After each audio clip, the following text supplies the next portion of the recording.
Folks, Black Star Network is here. Hold no punches. I'm real revolutionary right now. Black power. Support this man, Black media. He makes sure that our stories are told. Thank you for being the voice of Black America, Roland. Stay black. I love y'all. All momentum we have now, we have to keep this going. The video looks phenomenal. See, this difference between Black Star Network and Black-owned media and something like CNN. You can't be Black-owned media and be scared. It's time to be smart. Bring your eyeballs home. You dig?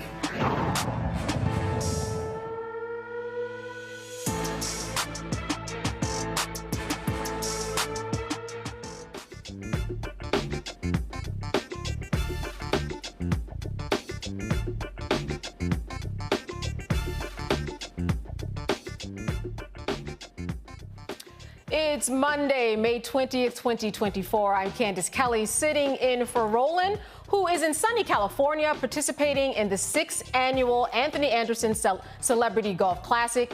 Here's what's coming up on Roland Martin Unfiltered, streaming live on the Black Star Network. Sean Diddy Combs apologizes for assaulting his former girlfriend after months of denying the allegations. We're analyzing his apology and the mind of an abuser with a domestic violence expert and a trauma therapist. We'll tell you how Trump wants to shape the legal system by appointing young MAGA judges. A Black father still searching for his son who disappeared in 2021 launches his congressional campaign. A Black Army veteran will receive a multi-million-dollar settlement for police brutality for being beaten by 3 Colorado officers. Texas Congresswoman Jasmine Crockett launches the Crockett Clapback Collection of T-shirts to raise money for Democratic candidates following her viral clash with Georgia Representative Marjorie Greene. And in our Fit, Live, Win segment, an organization is expanding its services to meet the post-Roe v. Wade needs by relaunching its Birth Justice Care Fund. Sister Song's deputy director will give us details about the program. But now it's time to bring in the funk on Roland Martin Unfiltered, streaming live on the Black Star Network. Let's go. He's got it. Whatever the miss, he's on it. Whatever it is, he's got the scoop, the fact, the find. And when it breaks, he's right on time and it's rolling. Best believe he's knowing. Putting it down from sports to news to politics. With entertainment just for kicks, he's rolling. It's on go, roll, y'all. It's Roland Martin, rolling with Roland now. He's funky, he's fresh, he's real, the best, you know he's Roland Martin now.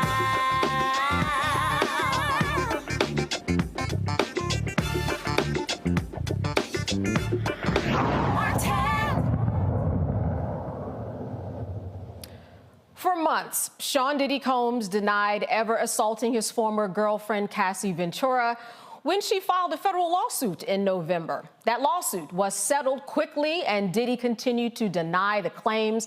On December 6, 2023, Diddy posted this on Instagram. Enough is enough. For the last couple of weeks, I have sat silently and watched people try to assassinate my character and destroy my reputation and my legacy. Sickening allegations have been made against me by individuals looking for a quick payday. Let me be absolutely clear. I did not do any of the awful things being alleged. I will fight for my name, my family, and for the truth. Sean Diddy Combs. Well, Friday, CNN released a 2016 surveillance video showing Diddy viciously attacking Cassie in a hallway of a California hotel. Sunday, he issued this apology. It's so difficult to reflect on the darkest times in your life. Sometimes you got to do that. I was fucked up. I mean, I hit rock bottom, but I make no excuses.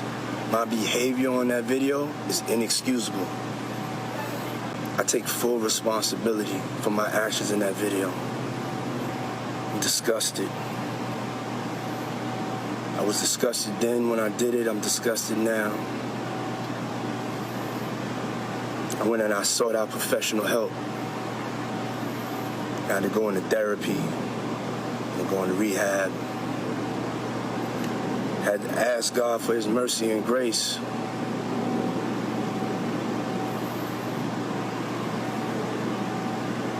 I'm so sorry. But I'm committed to be a better man each and every day. I'm not asking for forgiveness. I'm truly sorry. All right, a lot to get into. Alma G. Davis is founder and CEO of the Alma Domestic Violence Foundation. She says abusers always apologize when they get caught publicly. She joins us from Atlanta. And therapist C. Anderson says his body language is much louder than his apology and his words. She joins us from Montgomery, Alabama. I want to thank both of you for being with us today. I want to start with you, Alma. What is your take on this apology and how abusers, as you say, normally do? This is par for the course, in your opinion? Yes. One thing that I found very interesting, if you note, he says more than once that he is apologizing for his behavior on that video. And then he goes to talk about he's responsible for his actions on that video. And it shows that he is only taking accountability for that incident that he has been caught on. Most abusers, that is not their first time. That's their first time being caught. And it shows that he is not fully accountable, number one, because he never apologized to Cassie. He never said, I'm sorry, to Cassie. Number two, why is it just you're limiting your actions to that video? So to me, it was the kind of, I got caught, let me apologize. But there is definitely much work to be done in taking accountability for domestic violence, because normally it's not a first time thing. When it gets to that type of violence, there were a lot of precursors and pre-issues and things that took place well before that incident. See, I want to go to you. What do you think about the body language? I've seen a lot of posts about how he wanted to make that tear come out, but it just wouldn't happen. What's your take when you read the body language, the apology, and when the two are married together? So one, it was not an apology. It was a statement. Very different. Apologies take responsibility and accountability, and they mention the specific actions, and they also mention the person that you've harmed. He did none of that. Secondly, his body language was very telling, because I noticed, one, he started out distancing himself from who it was that we're looking at in the video to say, I'm this new person. That's the first thing. Secondly, if you watch his eye movement, his blink rate, the average person has a blink rate of about 16 times a minute. His was about at 25, which could indicate some sort of deception. But what was most telling for me was that the moments where he said, I'm disgusted and I ask for God's grace and mercy, he breaks eye contact with the camera. The camera is us. He breaks eye contact with the camera and he gazes over to his right as if he doesn't even believe what he's saying in that moment himself. So in his attempt trying to convince us that there is some remorse, that he is sorry, that he is actually apologizing, it looks as if he didn't even believe his own words. I want to go into his mind, Alma. Talk to me about the abuser, and what it really takes for a woman or a man to leave a situation that is abusive. Many people will often say, well, if it happened to me, I would be right out of there, but they've never been in that situation. Walk me through what really happens and goes through the minds of someone who wants to get away but cannot. So it's important to understand that the most dangerous time for someone leaving domestic violence is when they are actually leaving. On account, it's normally 7 times that a person in that situation, a survivor in that situation, they will leave 7 times and go back before it's finally, I'm done, I've had enough. Because there's so many things that go into play. You got to understand, somebody that is in domestic violence, they've been brainwashed, they have been controlled, there are financial things that have been controlled. It may be children that are in play. It may be animals that are in play that they don't want to leave to get harmed by that abuser. So if you look at the video and you can see she it was something that she tried to plan out because she didn't put her shoes on. So that might have been that she was tiptoeing out and didn't want to wake him. She was actually putting her shoes on at the elevator. You can see, which means that that's a rushed decision. So also, one of the things that I noticed was her when she cowered, she tried to, on the second part of the video, I saw like she tried to jump and use the phone.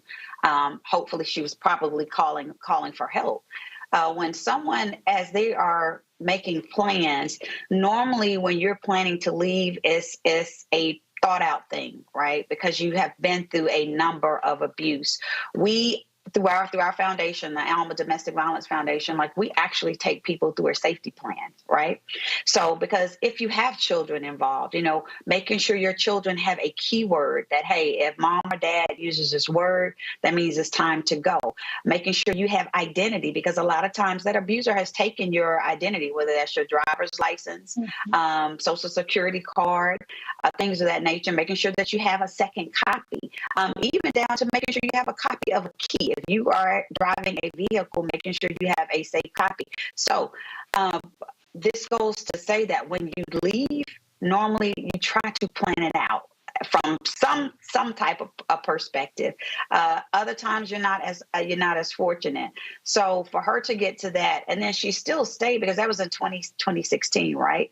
And again, that's the abuse that we saw in 2016. So imagine what took place when continued. If that was 2016, it only gets worse. It doesn't get better. Right. And I think that's what's interesting in everything that you've pointed out. I mean, there is physical intimidation, there's isolation, there's financial intimidation, the kids, you've got, as you said, pets. There's so many things besides just the physical that we are not seeing. And I want to go to you on this, because I want to talk about the actual footage and that particular body language, because he was very bold in those halls. He knew he was going to be seen. In fact, according to reports, he took care of the video after. What does his body language tell you in that video? At the center of this video, his behavior demonstrates power and control, because as Alma said, and I also work with victims of domestic violence, but as Alma said, she is sneaking out. She is attempting to leave. So when you see him barrel down the hallway, he is very intent. His intention is to, one, stop and capture her from leaving, getting on the elevator, however she was planning to make her exit. So much so intent that he had on no clothes.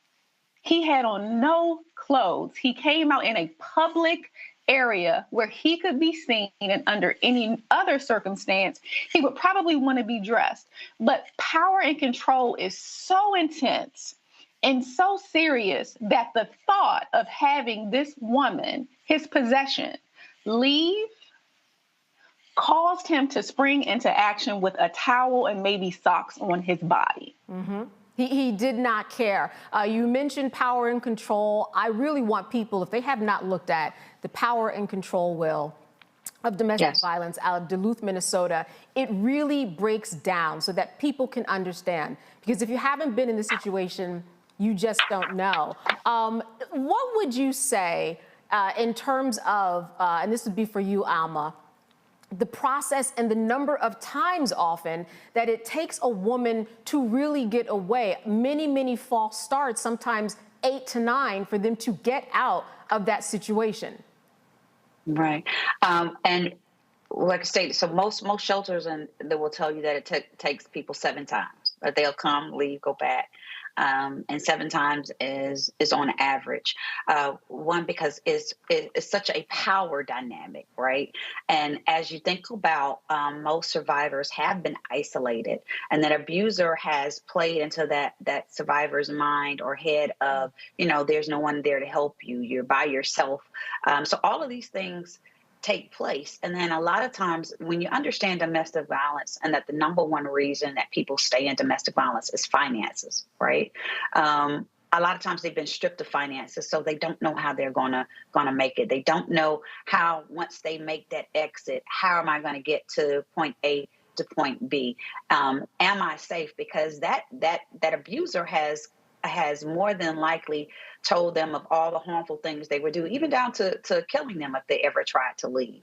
So it's understandable. We hear so often that people say, well, if this was me, I would have been out of that. But that is a very unfair and unrealistic expectation to put on someone that has gone through domestic violence, because these are layers. It just doesn't happen overnight. There are steps and layers to when you get to this level of abuse. From it could have been verbal. It started as verbal abuse. It could have started as sexual abuse.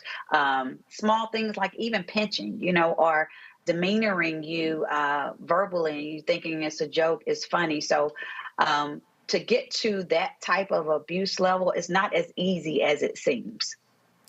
Here's what Cassie's lawyers, they responded to his apology. What they said was, Combs' most recent statement is more about himself than the many people he has hurt.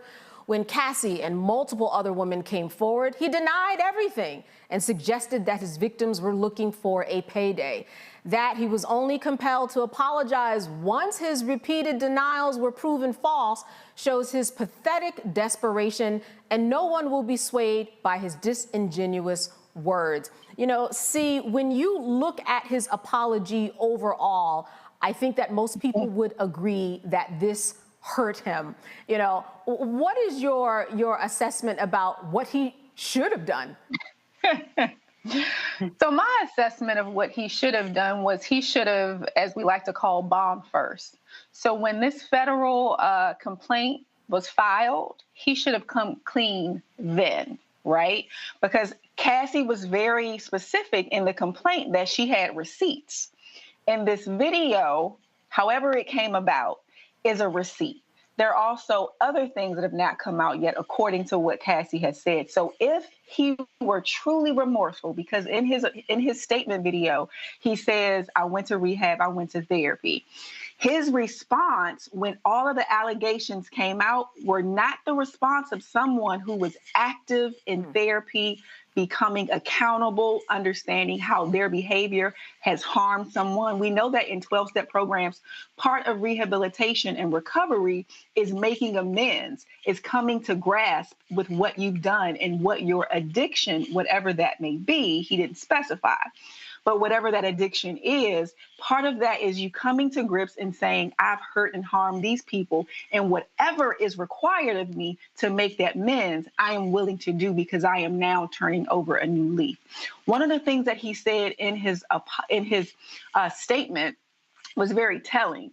He started it off strategically using what we call convincing statements to convince the people who were listening, watching, and hearing what he was saying that he is a different man. He is no longer the individual that you see in that video in 2016. However, just 4 months ago, his response was vehemently denying what we all were saying. There's a lot of people coming out and saying what's going on. What's really going on, Diddy? And he said, lies, and all of that.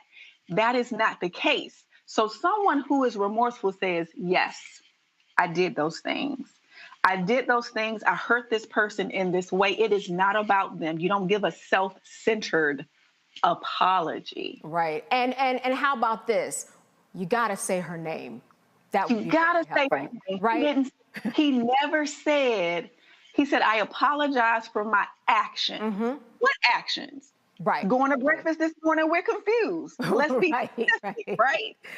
He never said, I apologize for violently and viciously attacking Cassie in 2016, blacking her eye, kicking her in the rib, stomping her, and throwing the decorations that were within reach of me at full force at her and imprisoning her. He didn't apologize for those things. Yeah, he did not say that at all. It's a type of... And when you read her lawsuit, it reads like a play-by-play. So listen, we're going to talk about this on the other side of the break. We're going to bring in our esteemed panelists for this evening. So stay with us. You are watching Roland Martin Live, Unfiltered, here on the Black Star Network.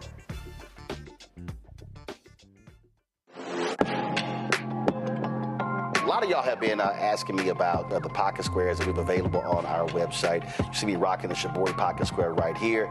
It's all about looking different. Now, look, summertime is coming up. Y'all know, I keep trying to tell fellas, change your look, please. You can't wear athletic shoes every damn wear. So if you're putting on linen suits, if you're putting on some summer suits, have a whole different look. The reason I like this particular pocket square, the Shibori, is because it's sort of like a flower and looks pretty cool here versus the traditional boring silk pocket squares. But also I like being a little different as well. So this is why we have these custom-made feather pocket squares on the website as well. My sister actually designed these after a few years ago. I was in this battle with Steve Harvey at Essence, and I saw this at a St. Jude fundraiser. I saw this feather pocket square, and I said, well, I got some ideas. So I hit her, and she sent me about 30 different ones. And so this completely changes your look. Now, some of you men out there, I had some dudes say, oh, man, I can't wear that. Well, if you ain't got swagger, that's not my problem.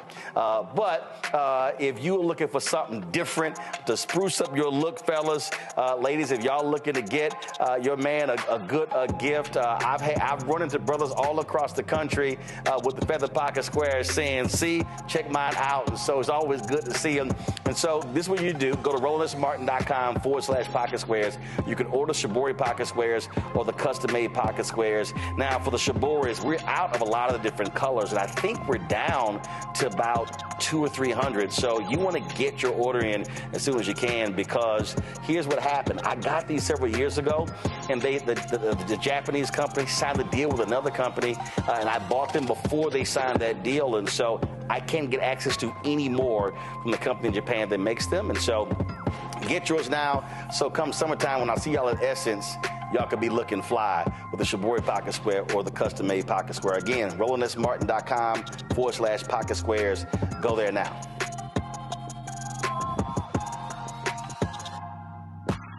Hey, what's up? It's Sammy Roman. Hey, it's John Murray, the executive producer of the new Sherry Shepherd Talk Show. It's me, Sherry Shepherd, and you know what you're watching, Roland Martin Unfiltered.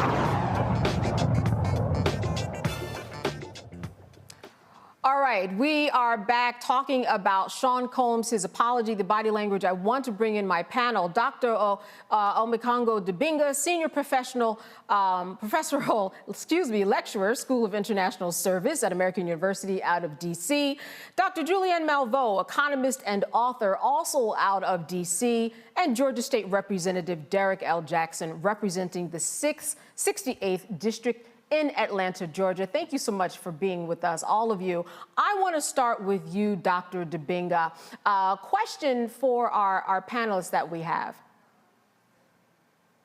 Wow, there is so much I want to ask you all. But first of all, I want to thank you for your tireless work in protecting members of our community. So I'm just going to get to one question. My question is about the enablers and why and what does accountability for enablers, what should that look like? Not only the people around, but I'm also thinking about the Intercontinental Hotel, which let this video be sold or tabled for $50,000, and they also seem to not be held accountable. Could you just speak to that idea of the enablers, please? So I think when we talk about enabling, we have to first categorize it, right? Because everyone is an enabler for a very different reason. Some people have been taught to mind their business, okay? That's just kind of what they do. And in other circumstances, some people don't know what to do, right? They aren't sure, because anytime you intervene in a power dynamic, you are now putting yourself at risk for the same sort of issue that the victim is experiencing. So you have to be very thoughtful and methodical about the type of support that you want to provide. But what I am hearing, a word on the street, is that the people around Cassie and Diddy during this time, there were people who attempted to help. However, there was one person who attempted and allegedly was held over a balcony. Another person attempted to help, and their career was silenced and or squashed, right? So you are going up against somebody that has resources. But then there are some people who, if you see your homeboy or you see your girl smacking their partner, or being abusive, controlling with their partner, and you don't say anything, we could surmise that you are then part of the issue yourself, right? And that doesn't mean that you physically jump in the middle. That could mean that you say something, you send a text, you make a phone call that makes it easier for law enforcement or for someone who does have the ability to intervene to be around when things are happening. And I would just like to, I want to add that, so what we need to understand in an everyday society is that this is happening all around us all the time. Every person, human being has someone in their circle that is dealing with domestic violence, whether it is male, whether it's female, whether it is a teenager, dating violence. There is no way that it is the number one issue on college campuses, the number one issue in the LGBTQ plus community, the number one one of the number one issues that we're seeing in elderly abuse, and even now, long-term illnesses, and you don't know anyone. So a part of being an enabler or stop being an enabler is to give help. What I mean by give help, that doesn't mean, like she said, you don't have to be the superhero to jump in, but to let that person going through domestic violence know, hey, when it is safe, here is a number you can call. Here's the Alma Domestic Violence Foundation organization, where it might not be safe now, but when you call them, they can help you. They can help you find an escape, find shelter. But that is a part of the enabling. I always say, if you are silent, you're just as guilty as the person being the abuser. And so there's a way to give a voice to someone dealing with domestic violence without having to be the superhero and go in and stop the fight from that angle. And I'm sure that we will hear more about that hotel, their involvement, and perhaps even charges in regards to covering all of this up. Dr. Malveaux, I want to toss it to you. Question for our guest. Well, first of all, I want to thank these sisters for the work that they're doing. It's really important for us to stand up against domestic violence. I don't even like the word domestic violence because it kind of makes it less than real violence. These were assaults. These were attacks. Let's not soften it by saying domestic violence. Now, I want to take a minute to think about misogyny, about the way that Black women in particular are disregarded, disrespected. Malcolm said the most disrespected, he have a long disrespected of all people. And we in our community allow Black men to do this spit because, oh, well, she provoked him. Oh, well, it's okay. I have a colleague, a friend actually, that I grew up with who, anyway, I ain't gonna go there. This boy was whipping her behind on a regular. And I said, I'm calling the police. And she said, but the police are mean to Black men. I'm like, look at all the bruises on your side. I'm not feeling that. We fell out because I did call the police. And she did say that I had overstepped. Yes. But this man had beat her with his foot, shod foot on her sock. What the Black community, we tend to be very protective of Black men. I mean, Dorothy Gilliam years ago, or I don't know, one of those sisters, to post loving our daughters, and coddling our sons. How can we break through in our community and say, we Black women do not deserve this nonsense? We will, if anybody ever put their hand on me, I have a thing. I'm like, I belong to two hit school. If you ever hit me, you will next hit 6 feet under. And Dr. Malveaux, you have expressed your philosophy before on that, I might add. Listen, what is the goal there, or what is the process there to correct what the doctor is saying? So, Dr. Malveaux, first, thank you for that question, because that is so important, because that in itself is the higher level conversation that has to happen. It makes no sense that we are seeing a video in real time of a woman attempting to flee, and yet people are still having difficulty understanding that she is not the cause of the abuse and she is not accountable in any way. The abuser is. So to Dr. Malveaux's question, what you are specifically talking about are two things. Zora Neale Hurston said that Black women are the mule of our society, right?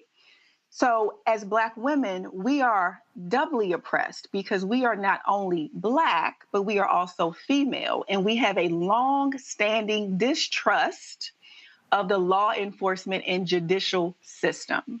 So we have those barriers in place when it comes to making law enforcement aware, holding Black men accountable. And then we have those intergenerational transmissions, those learned behaviors that say, hey, I don't know what goes on out there, but in this house, this is what we do, and this is how we cope, and this is how we operate. So we learn to protect ourselves, meaning I'm Black and he's a Black male, right? We're not going to go tell the people on him. And so there is this idea that we are protecting Black men from what they can get out here in the judicial system, which is essentially being railroaded. I think that the way that we find an inroad into that is education, because we don't educate our boys, our young men, on why power and control and force and coerciveness, same thing with sexual assault, as to why these things are problematic and inappropriate. We are still raising young boys to think that sex with older women when you're 9, 10, 11, 12, and 13 is a rite of passage, is what makes you a man. In that same vein, we are then sending messages that being forceful with your woman, being forceful with your partner, being forceful with the person that you say you love the most is a part of love. Representative, yes, please go ahead, Alma. I was going to just add that we as a society, we've normalized the dysfunction of domestic violence. Most abusers were victims first, right? So we see all types of abuse in the household that as a culture, and it's not just women. We deal with males who are victims as well, who are survivors as well, because there are very abusive women as well. But as a culture as a whole, we've normalized it and accepted it. You cannot watch. I say you can't watch TV and see the violence on TV and don't think that will not roll over in your relationships on what you accept. We have accepted as a society being called out of our name. Even when you talk about being sexualized, things that are very derogatory. And then so when it plays in your personal relationships, it's okay. And we have to, going back to what she said, we have to educate, and we have to have tools. One of the things that we do in the foundation is make sure that you have tools to not repeat the cycle. To first of all, understand that you are in a cycle and understanding how to break that and then how not to repeat that. So I think that's very key and very important to do. And everything that we were talking about applies to many people who are in middle school and high school who find themselves in violent situations. Let me go to Representative Jackson. Question for our guests. First off, thank you so much, CE and Alma, and the work that you're doing in this space. But I can't help but to highlight some statistics. 1 in 4 women who are victims of domestic violence. 3 women are murdered by their partners, folks that they know every day. 1 in 6 women who are survived attempted or completed sexual assault. Over 1.3 million women who reported being raped or sexually assaulted. As a father of 4 daughters, my oldest just turned 30, and she looks just like Cassie. What more can we do around laws? It seems like we don't have enough federal and state laws to curtail these statistics. And I just think it's too late after someone like one of my daughters end up dead, right? Mm-hmm. I know what I would do as a father. Lord, y'all gonna have to get me. But what else can we do? Alma, you mentioned tools, but I seem like, in 2021, I helped co-sponsor a bill around domestic violence to curtail this right here in the state of Georgia. But it seems like the federal laws and state laws is just not enough. I don't know if do we need to add more teeth? Do we need to add more penalties? Do we need to expand the statute of limitations? I'm just as a legislator and as a father, what more can we do to curtail the statistics? So first of all, I'm sorry.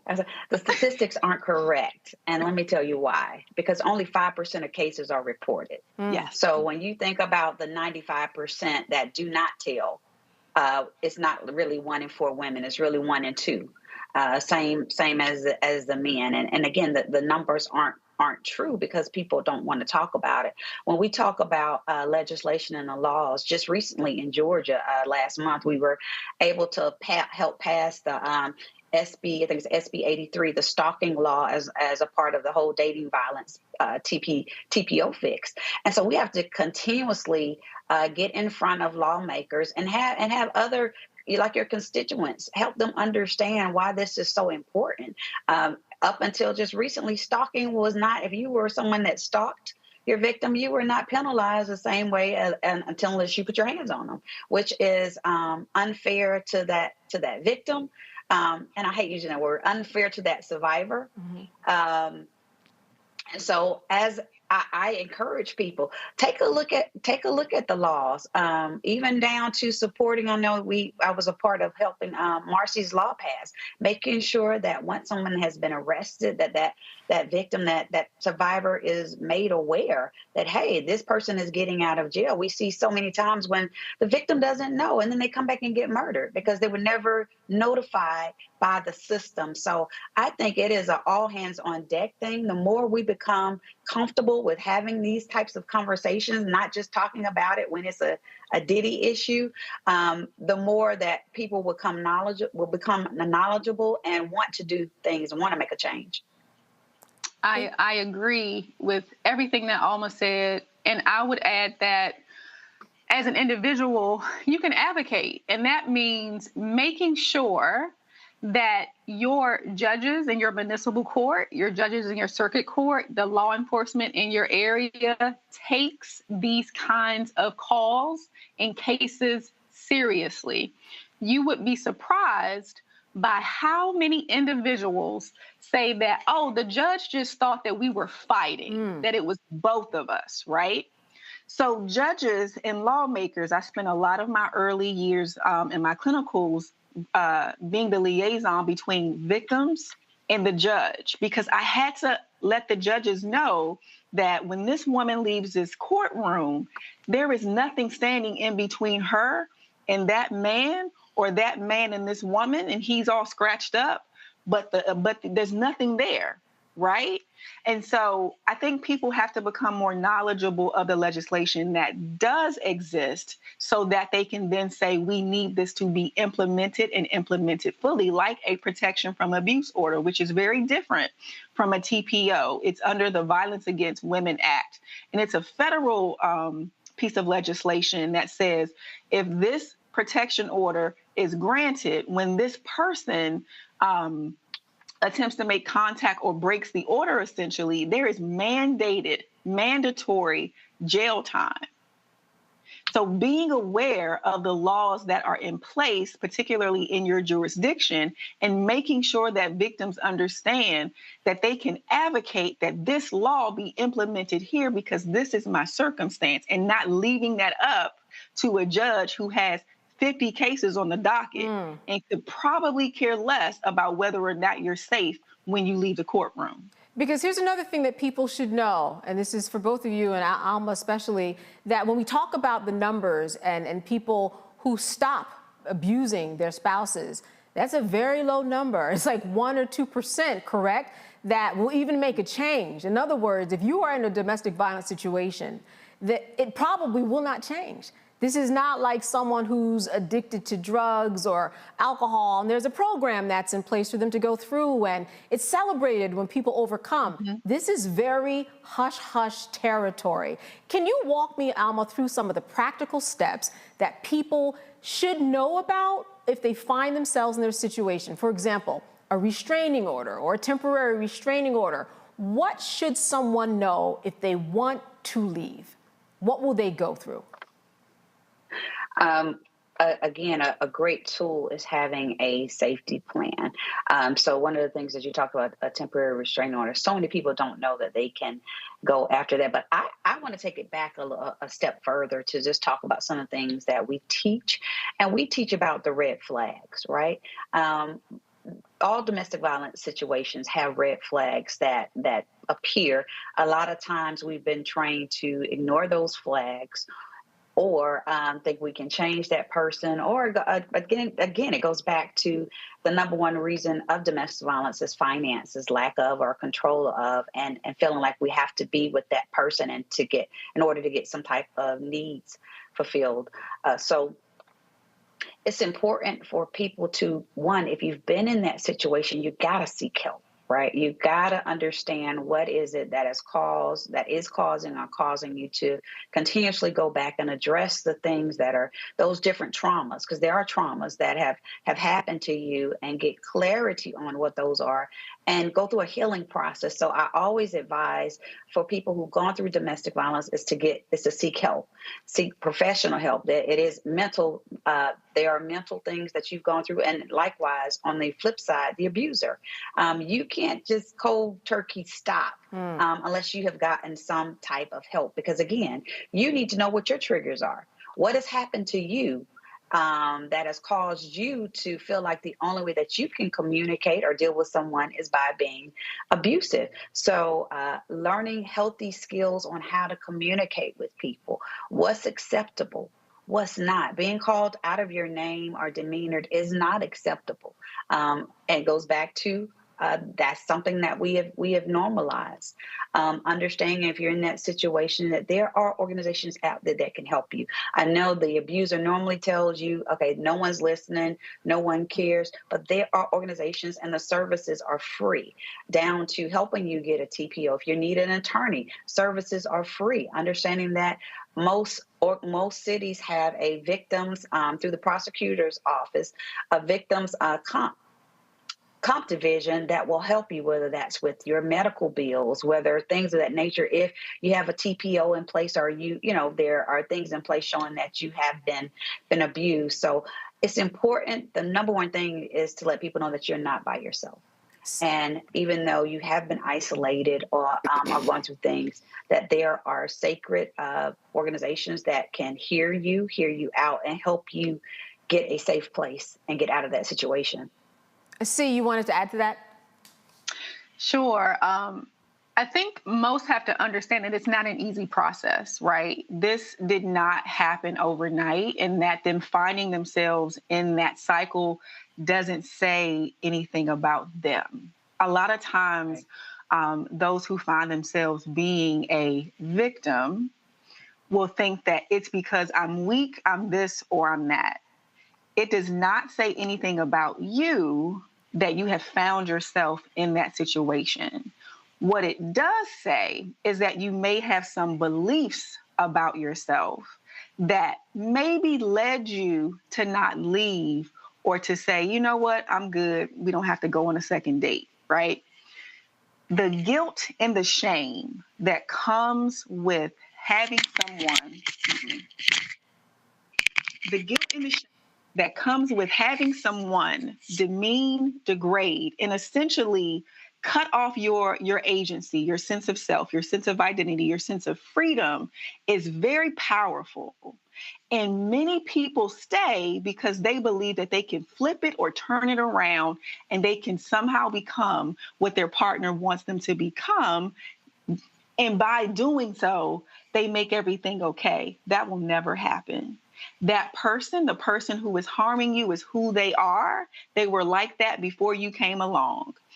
Children who grow up witnessing intimate partner violence, or IPV, they have a 50% higher chance of becoming a victim later in their life, or abusing someone, controlling someone later in their life. So just like Alma said, you seeking support, you seeking a licensed professional who understands the nuances of an abuser, because that is going to make the difference in how they support you and how they help you come up with that safety plan, and them understanding how to support you without adding to your victimization and your trauma, because I've seen that happen as well. So find someone who understands specifically domestic violence, who is licensed, who is trained to help you figure out ways for yourself to get stronger so that you're able to withstand when they come back the second, the third, the fourth, the fifth time,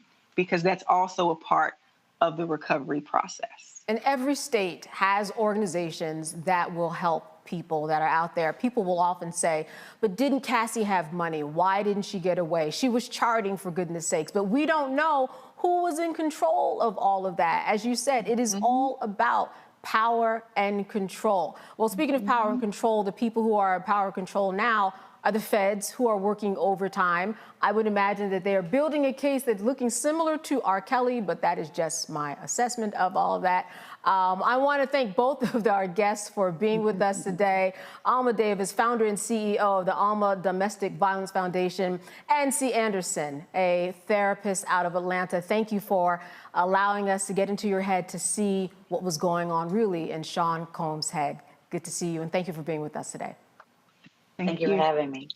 All right, more with headlining news when we come back on Roland Martin Unfiltered, live here on the Black Star Network. Stay with us. I wanted the people of Baltimore to hear it from me. I have done nothing wrong.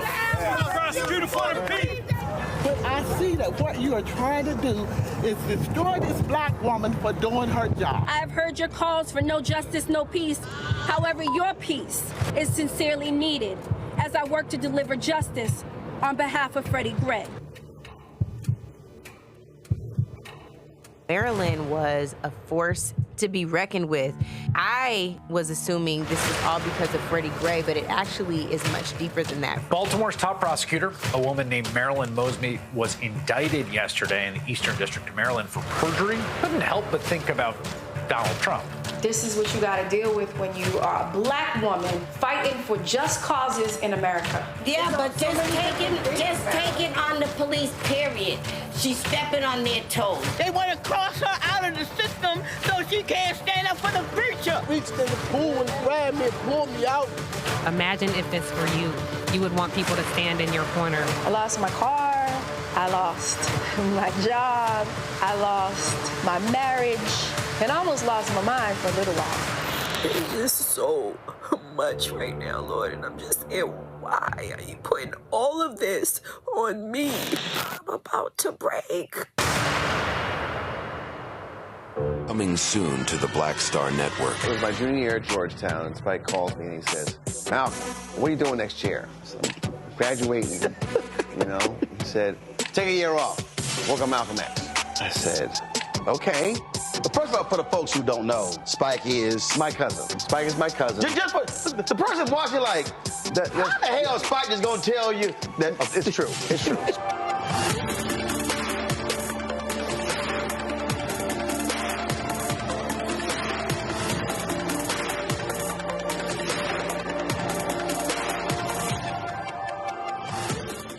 Essence Atkins. Mr. Love King of R&B, Raheem Devon. It's me, Sherry Shepard, and you know what you're watching. You're watching Roland Martin Unfiltered.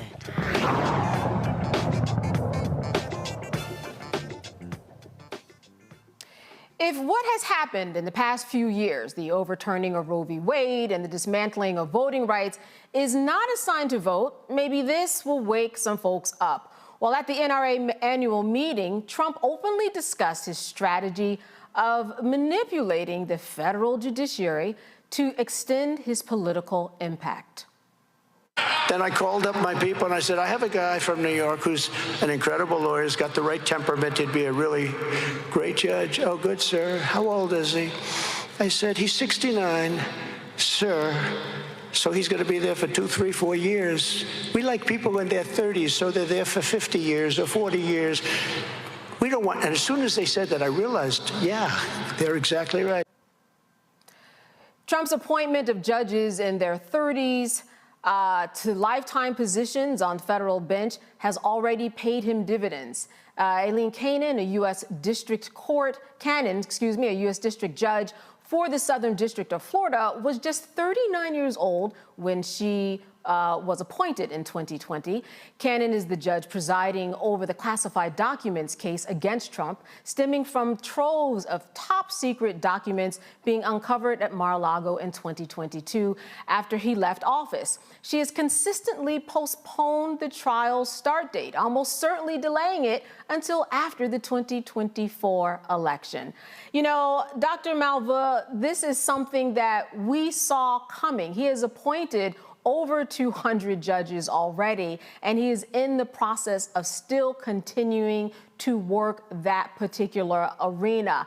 This should be waking people up. It should be, but people have never made the connection between the presidency and the Supreme Court. If they had, Hillary Clinton would have won in 2016. I always tell the story that people hate that I tell about a young lady who was a Bennett student who told me she couldn't vote for Hillary because she didn't like her. I'm like, whatever, she's not coming to your house. Years later, like 3, Gorsuch was appointed. Baby girl calls me, she's like, Doc, what are we gonna do? What about our abortion rights? And I said, baby girl, I'm over 60, I don't have abortion rights. What we need to deal with is why you could not vote for someone who was in your corner. So we don't often make the connection. You know, it's like Democrats play checkers and Republicans play chess. And so we basically don't see the long game. This young lady in Florida, this judge who age about 40, she is dancing to the tune of the dude who brought her. You know, your mama used to say, you got to dance with the dude who brought you. Well, Trump brought her. We're looking at the Supreme Court as well, though. Does the president of the United States get unconditional immunity for everything he does? Now, let's be clear. That man said when he was running, I could shoot somebody on Fifth Avenue and never be indicted. Now we see that that's what's happening.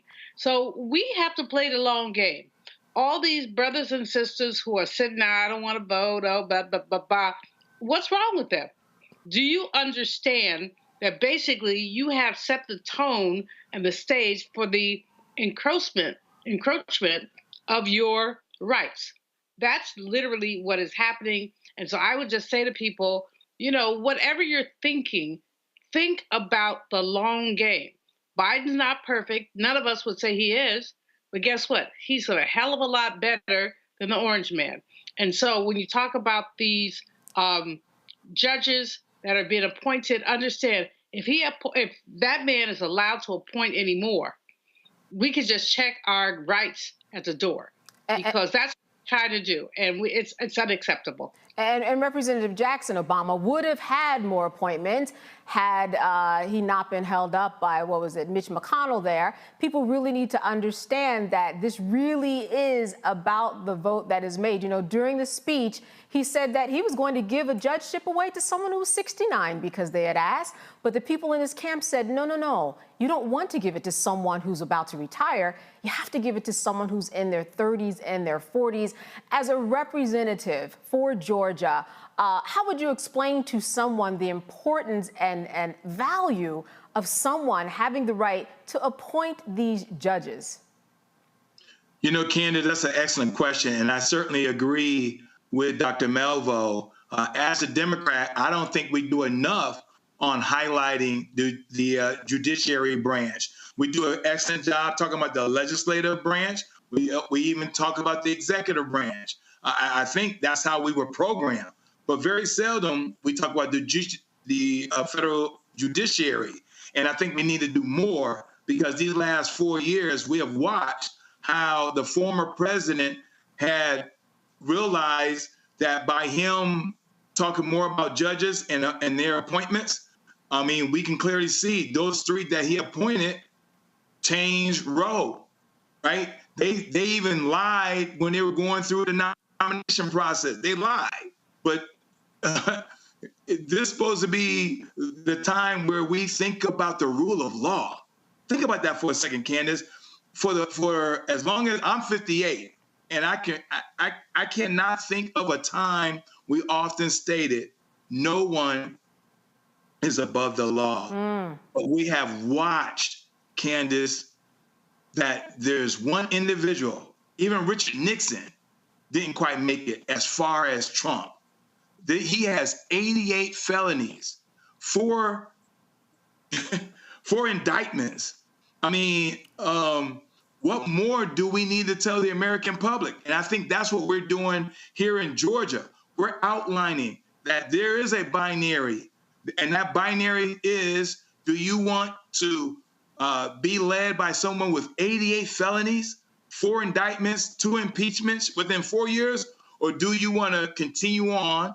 I get it, because everybody's talking about their age. Everybody's talking about the age, but I prefer to go with someone with 50 years of experience up there at the United States Capitol versus someone that have 88 felonies. No one in the history of this country, Candace, ever had 88 felonies. No one. No one. Al Capone, John Gotti, no other white-collar crime could come even close to 88 felonies. And Dr. Dibinga, as we look day by day at Trump sitting in court, he knows the value of talking about judges on the bench.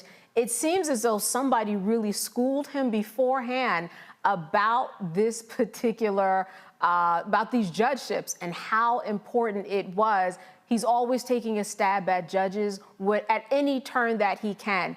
What is your take on Donald Trump and really how he is able to carry this out?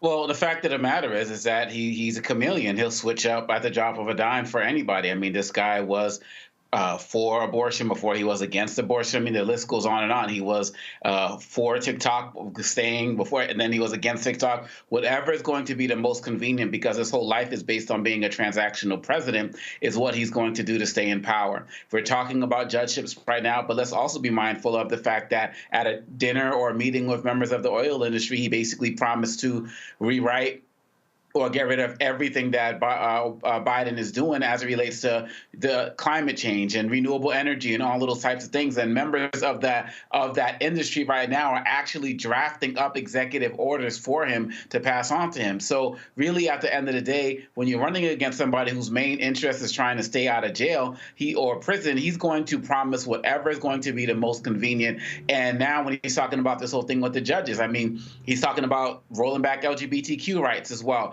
And when he was running before, he's like, oh, anybody's welcome in my bathroom. I don't care if you're trans or whatever. So the problem is that many of us, as Dr. Malvo are not seeing this connection with the courts.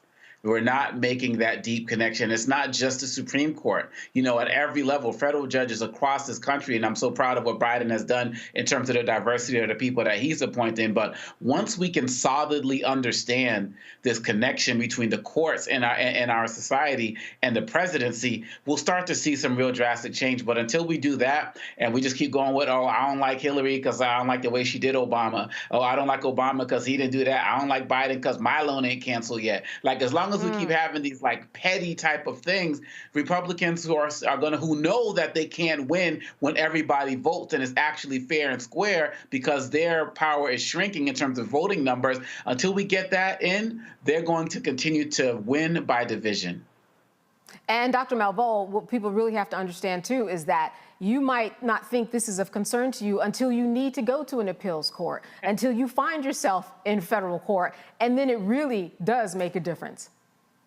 It absolutely does. And again, the connection has not been made properly. We have not done, in high schools now, very few schools have civics education, which lets people understand what their vote is about. Until we have that kind of knowledge, we're going to have people who don't think the court relates to them until they get arrested, till they get stopped, till they try to appeal, all of those things. And we know how critical these courts are. But what we have seen is the orange man stacking these courts. So as Omakongo says, okay, you're 39, you're 40. You're going to be on that court for another 30 to 40 years. So we're stuck with you. we're stuck with you. And what do we do about that? And, you know, and from my perspective, I'm looking at constitutional revisions. Court appointees should have a term limit, including the Supreme Court, where we have idiots, ass brains, I didn't say that, a black man whose wife is basically fueling January 6th, you know, a white man whose wife is turning flags upside down, to say she stands with the January 6th people. Understand what's going on. What is going on is that people are saying they want to take this country back. Roland has written about it brilliantly in his book, White Fear. We all see it. And the problem is that they're smarter than us. Or at least they're actuating more than us. They're smarter than us. They're looking the long game. We're playing the short game. You know, they're basically saying, let's stack the courts. We're saying, you know, we're going to have a protest. Well, the protest ought to be a legal protest, and this stuff is simply wrong. All right. Simply wrong. All right, thank you for that. We were going to end on that particular note before we take a break and move on. Roland Martin Unfiltered will be right back here on the Black Star Network. First, President Barack Obama's road to the White House. We got about 500 copies of the book available. And so this actually is all of the coverage of the 2008 election. But the other thing is this here. I talked to folks like Malik Yoba, Hill Harper, Erica Alexander, Kevin Lau, Spike Lee, Tatiana Ali. There's a lot of behind-the-scenes stuff in here as well, where I talked about some of the stuff that went down at CNN. Also, when you go through here, a lot of the photos that you see in here, photos that I actually shot, photos that were my time at CNN. And so what I decided to do, because one, I published the book and I own it myself, is that so I said, you know what, I'm going to slash the price to $10. I'm not reprinting the book. So once we are sold out of these 500, that's it. They're gone. So you can go to RolandSMartin.com/the first to get a copy of this book. Everybody who orders this book through the website, not on Amazon, only through RolandSMartin.com. I will personally autograph and mail you a copy of this book. It's all of the covers, the actual interviews that I did with him. And just to show you, of course, when it came out, there's actually even in here the interviews that I did with him and Michelle Obama, which won TV One cable networks its first 2 NAACP Image Awards. And so all of that for $10, go to RolandSMartin.com the first and order your copy today. Nobody knew that healthcare could be so complicated. Trump was a failure on healthcare. Hundreds of thousands of black Americans lost healthcare insurance. That is outrageous. And if he's president again, he would cancel insurance for millions more of us. We cannot go back.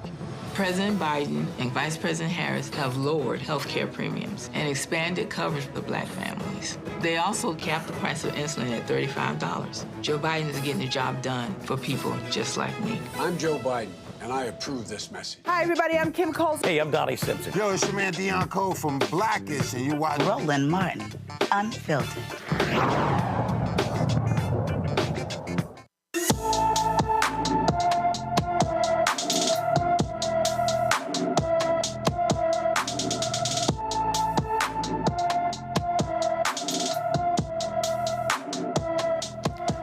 Nakia Dixon has been missing from Springfield, Massachusetts since February 26, 2024. The 16-year-old is 5 feet 4 inches tall, weighs 135 pounds, and has black hair and brown eyes. Anyone with information about Nakia Dixon should call the Springfield, Massachusetts Police Department at 413-787-6300. All right, my next guest's son disappeared, and that is fueling his congressional campaign. Daniel Robinson disappeared on June 23, 2021. Even though Daniel is still missing, his father, David Robinson II, has not given up. The obstacles he faced to find his son motivated his South Carolina Congressional District 2 candidacy, and he joins us now. Thank you so much for being with us today. I know that, yes, indeed. I know that this still must be a very difficult time, but As I said, it has fueled you to where you are now, putting you on this trajectory. What is it that you want people to know about your bid, especially as it relates to missing persons, and what you have learned along this way? Yes, thank you again for having me on. Yes, my bid to run for Congress, it started with my efforts to find my son, to bring light into the overall missing person cases in this country, specifically Americans of color. We definitely have a disproportionate rate of going missing in this country. Just for example, in 2002, we had 193,000 Black Americans that went missing, that reported to be missing, and which is about, we have just only 35% of the population out of the 550,000 that went missing that year. That is very devastating. It's something that's not being put out into the mainstream as much, and as well as my son, he's part of that number. He's part of that statistics. My aim is to make sure that I'm doing everything I can. I became very passionate when it comes to missing Americans in total, but also bringing that awareness of the disparities that's in the system when it comes to handling missing persons of color, specifically. Also, like I said, the data that we can receive as a family is often missing in that also in that element of trying to find missing loved ones. Those things need to be freed up. I have been working tirelessly to find my son, and doing so, I was able to talk to senators and legislators on how to get this job done. It's been lacking on their point, so I'm going on the other end to make sure I do it myself. And as part of your platform, I'm sure that there are roadblocks that you want to unblock. What can you share with us in terms of some of the things that you encountered that you want to see fixed? Yes, it's my son's case, for example. Families, the first thing we ask for is cell phone ping data. It's a common sense ask when it comes to, and it's crucial point of finding your loved one. Oftentimes, law enforcement are blocked because they say, hey, if it's not a criminal case without evidence, they would not be able to get a warrant. These telecommunicators can hide behind that not having a warrant when those data that they collect, the cell phone ping data, for instance, are the property of the person who's paying that monthly bill. So I want to make sure that we are freeing up that data for Americans and families that can get that data in real time. Law enforcement can get that data really quickly. That's a crucial point, because we all know that time is the essence when it comes to missing loved ones. And what do you want people to know in particular about your campaign? Certainly, your platform, you want to change what happens in terms of missing persons. And what else do you want to tell your potential voters? Well, I'm also a veteran. I'm a veteran who fought for this country. I'm retired. I have raised my right hand to protect this democracy, to protect our way of life. We see that our democracy is being mantled in real lifetime. Our basic rights are being attacked. So I want to make sure I'm doing everything I can. The way I raise my right hand is something that you do for the rest of your life. I want to make sure that I'm definitely fighting for our rights. Also, the fact that, in my district in South Carolina, we have a representative that's not representing every community. We have communities of color that's going lacking. You can go one side of the same district and can see that one side of that district are doing well, where the other district, part of that district, is not doing so well. I want to make sure that I'm representing every American, every citizen in my district, bringing opportunities to everyone in my community. And speaking of everyone in your community, before we go to the panel, the pictures and the video that I saw when your son did go missing, everyone in the community really did step up. I saw a lot of people, and you were very pleased about everyone from across different races and ages that did show up to help you find your son. Yes, it's amazing. That's one of the things that was very crucial for me, being out there in that desert and seeing people from all walks of life. I mean, from every state, you can name it. We all got together. Nobody cared what the color was, your political ideologies, religions, you name it. We came as Americans. I saw Americans doing what was done, can be done if we work together, and that's is to find a missing Black geologist, a scientist, a brilliant scientist who contribute to this whole country to make this country better. And I've seen that. And it's been a big push for me to do everything I can to help others. I'm sure a lot of people are encouraged by everything that you're doing. I want to open up the panel here. Dr. Dibinga, a question. Yes, Mr. Robinson, first of all, my heart continues to go out to you and your family. I remember the story from when it first started to air, and so we're always thinking of you. I want to know, have you seen any improvements in our society in terms of how missing people are treated once you started these endeavors?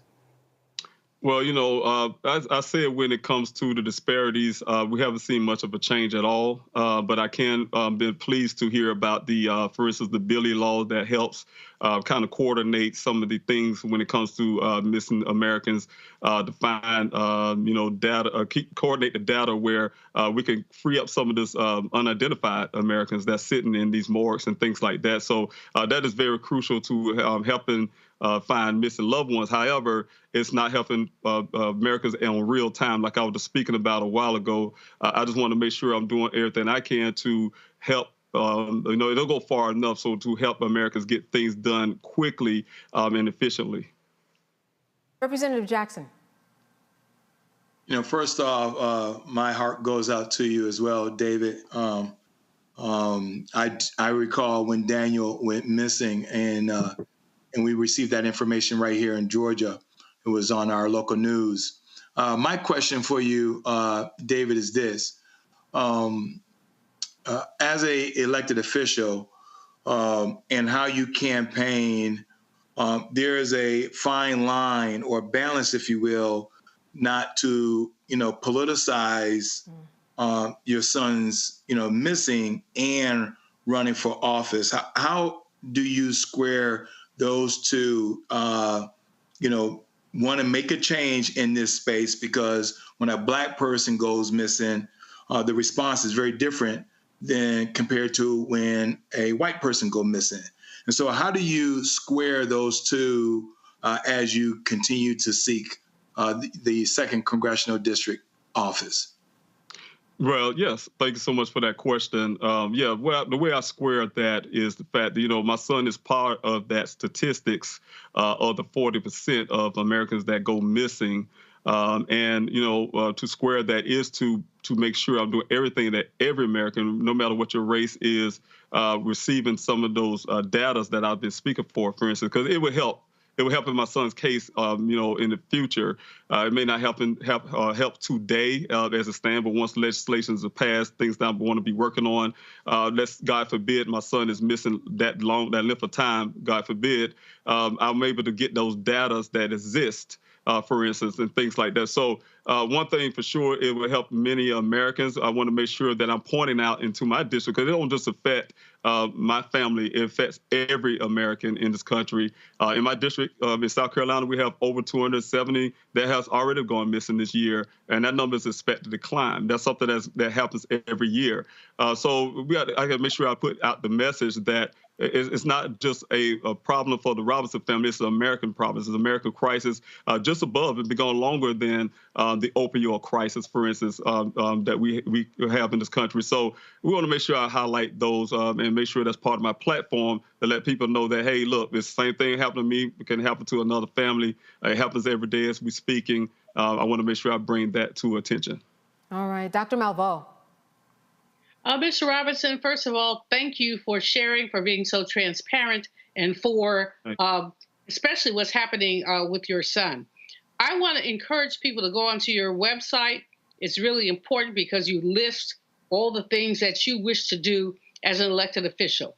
The thing that I like to highlight is what you say about your district, the 2nd District in South Carolina. You say that you want to see everyone have the same service. Take a minute to share with us what some of the disparities are in the district that you seek to represent.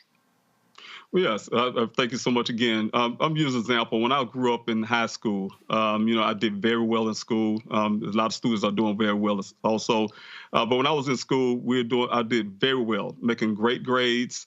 But however, I had to change the school into a different district. Though I'm in the same district as to another school in the same district, I apologize.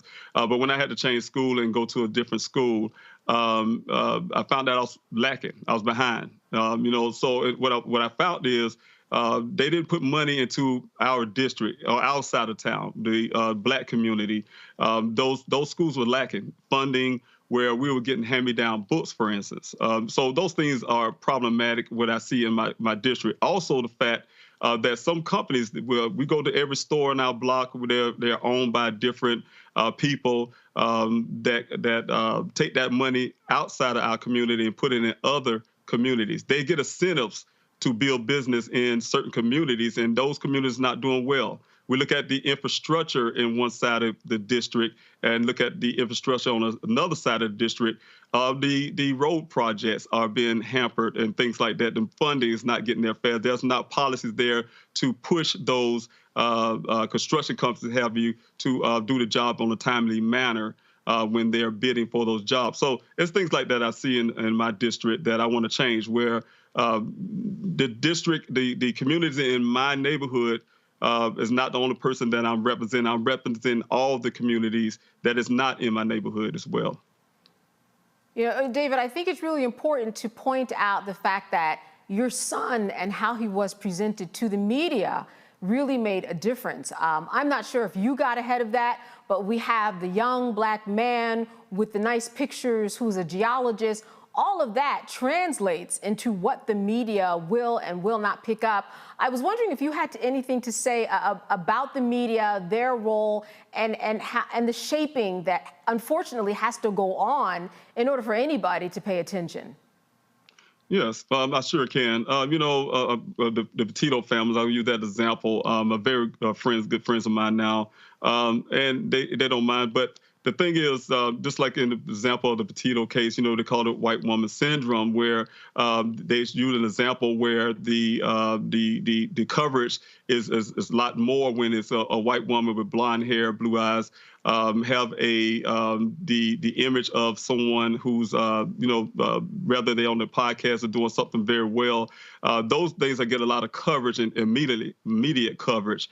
I had to work for 3 months for Daniel. I had to work 3 months really hard, and what I did is, like you said, highlight the things that my son is. He's a brilliant scientist.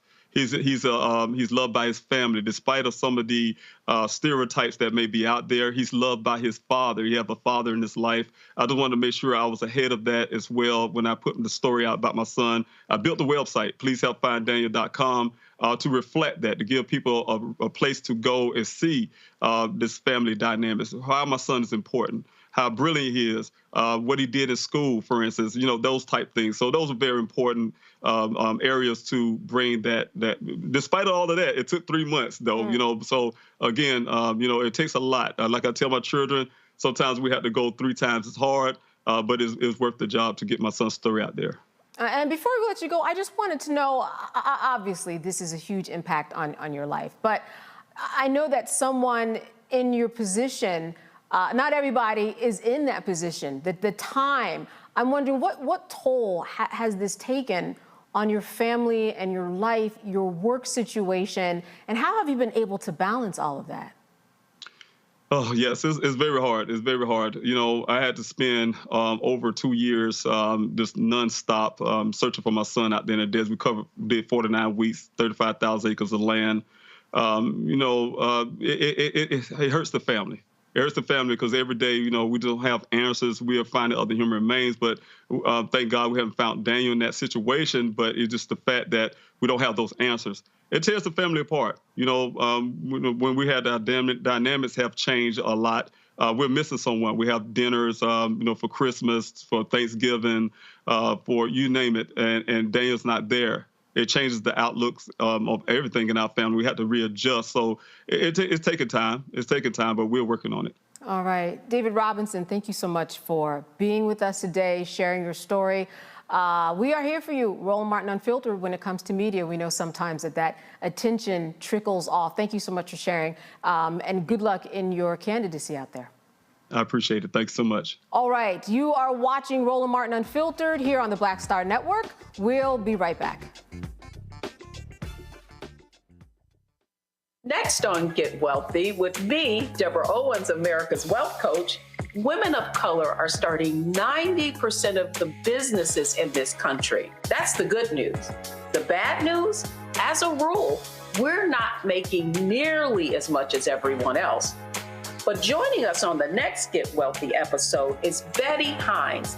She's a business strategist, and she's showing women how to elevate other women. I don't like to say this openly, but we're getting better at it. Women struggle with collaborating with each other. And for that reason, one of the things that I demonstrate in the sessions that I have is that you can go further together if you collaborate. That's right here on Get Wealthy, only on Black Star Network.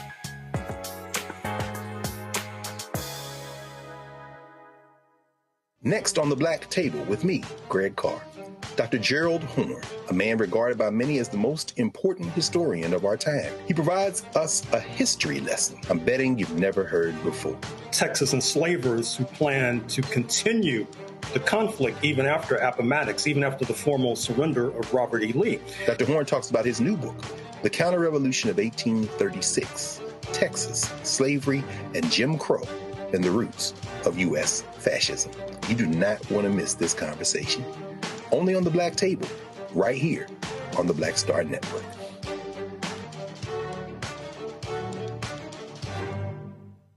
Hey, what's up, y'all? I'm Devon Franklin. It is always a pleasure to be in the house. You are watching Roland Martin Unfiltered. Stay right here.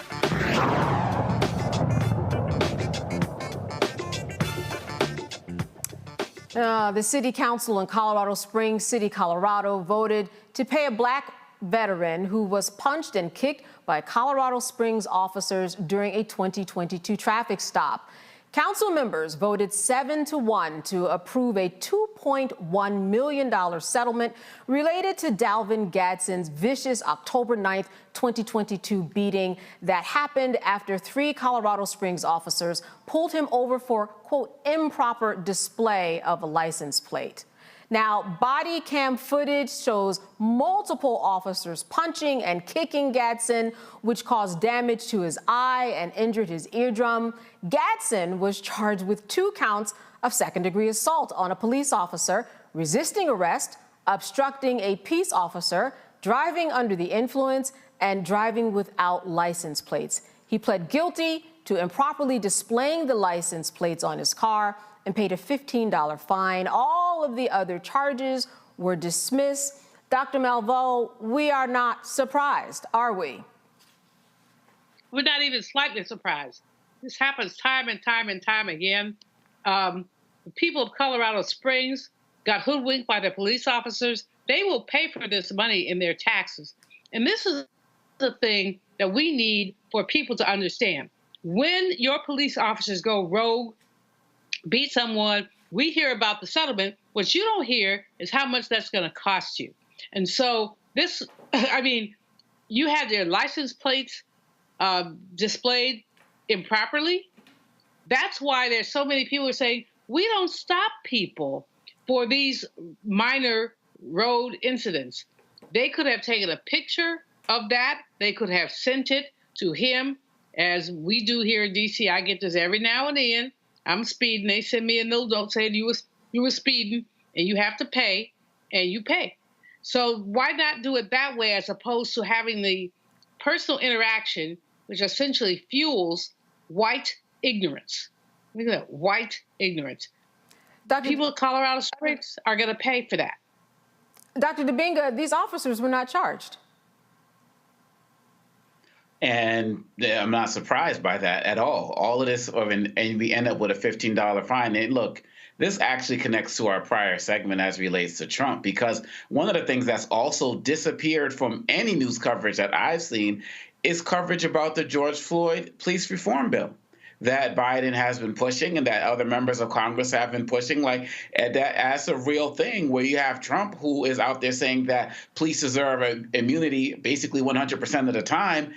Situations like this that continue to happen are reasons why we need to have that police reform bill. And so when we talked about the courts and all of these other types of issues, if Trump comes back in, you're going to continue to see situations like this. You're going to continue to see officers not be charged. You're going to continue to see officers being more emboldened, despite the fact that they have security cameras on and dash cams and all of these other types of things, emboldened to do that because they feel like they are representing their president. The fact of the matter is, this country has become so militarized, actually, since the murder of George Floyd. People thought it was going to become less so, but we can't really tell in this country where the local police end and the military begins. We've become more militarized, and it's only going to get worse. These types of stories have to be made public. These types of officers, when they're brought up on, if there's any type of settlements, they need to be fined themselves in terms of the money not coming out of taxpayers' dollars, as Dr. Malvo said, and they need to be fired and not be able to just go right down the street and be hired somewhere else. And these are things that are looked at in the George Floyd police reform bill, and that's yet another reason why we need to get out in 2024, because I don't know any black people who haven't been touched by police brutality and misconduct in some way, shape, or form. So as a lawmaker, or Representative Jackson, I mean, this is exhausting. It's exhausting for people out here. Certainly it's got to be exhausting for you. What would you say is something more that can be done? I mean, we hear about these situations all the time. Sure, he got $2 million, but how do we get to the point where it is just not happening to begin with? We've got the video cameras. That doesn't stop people. What can be done? You know, Candace, it is exhausting. And as we talk about this police brutality, I would like to remind Roland Martin Unfiltered audience that Michael Brown would have turned 28 today. 28. 10 years ago, Michael Brown was killed by a police officer. But we also have to ask ourselves, how did we get here? And there were laws that were put in place that created this climate, this environment. Let us go back to 1850. You all remember the Fugitive Slave Act of 1850, when a sheriff can deputize a citizen to go and hunt down a slave and bring them back dead or alive. How far back they want to go. And so if the laws of the past created this climate, we're going to need laws of the present to change this climate. So yes, we do need the George Floyd. Yes, it is exhausting. Yes, we're tired of the candlelight visuals and the hashtags. How many more have to die? Just like a few weeks, last week, we buried a airman, an airman serving his country. So my question is, Candace, we had a military young man, 23 years of age, protect and serve our country. But who protects and serve him? Who protects and serve someone like a Michael Brown, a Fortson, a George Floyd? And so that's the reason why we need these laws, because these laws of the past created the climates of today. Is there momentum, Representative Jackson, when we talk about the George Floyd Justice Act? What is your take on where that is and other laws that might be on the table that people want to see passed? And this is where, great question, this is where accountability comes in at, right? We had this conversation almost 4 years ago, right here in Georgia in 2020. And we then asked the candidate, when he came through here, now President Biden, about the George Floyd Act. And because that's when George Floyd was killed 4 years ago. And so there was a lot of energy around it. And the promise was made, and we delivered 2 United States senators to position the White House for the George Floyd Act, and it wasn't done. And so we got to make sure that after the election is done, that we continue on this sense of energy, because individuals that look like us, Sandra Bland, Tamir Rice, I mean, the names go on. Eric Gardner. I mean, the names continue, Candace. So we want these names to stop. We want the hashtag to stop. We want the candlelight visuals to stop. And we need tough laws to make sure police do not have police immunity, so that would change the climate for all 50 United States. All right, this conversation continues. Roland Martin Unfiltered will be right back here on the Black Star Network. Stay with us. On a next, A Balanced Life with me, Dr. Jackie. Staying balanced is tough enough with the normal day-to-day stuff going on. But what happens when we get the unexpected? It may come crashing down through a bad diagnosis for either you or a loved one. My son, he actually was diagnosed with non-Hodgkin's lymphoma, and it came at a very challenging time in my life. I had a lot going on with starting a new business. How to cope and even stay balanced when even the walls are crashing in. That's on the next A Balanced Life with me, Dr. Jackie, here at Black Star Network. Hello, I'm Marissa Mitchell, a news anchor at Fox 5 DC. Hey, what's up? It's Tammy Roman, and you are watching Roland Martin Unfiltered.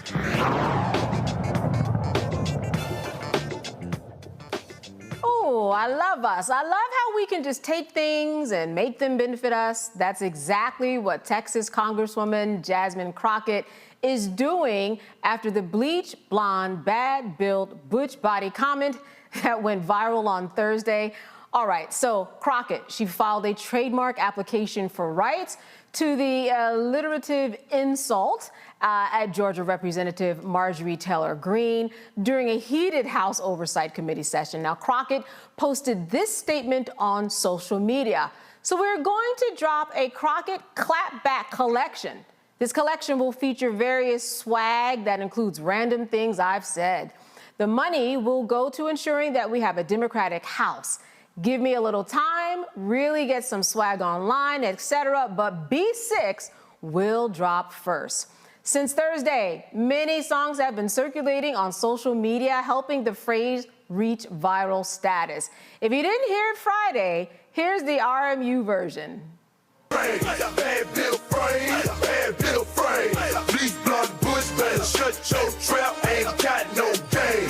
Bleach blonde bush, bad bill shame, bad bill shame. Whole lot of frontin', whole lot of frontin', all in my lane. Bleach blonde bush, bleach blonde bush, bleach blonde bush, bad bill frame, bad bill frame. Bleach blonde bush, bleach blonde bush, better shut your trap, ain't got no game.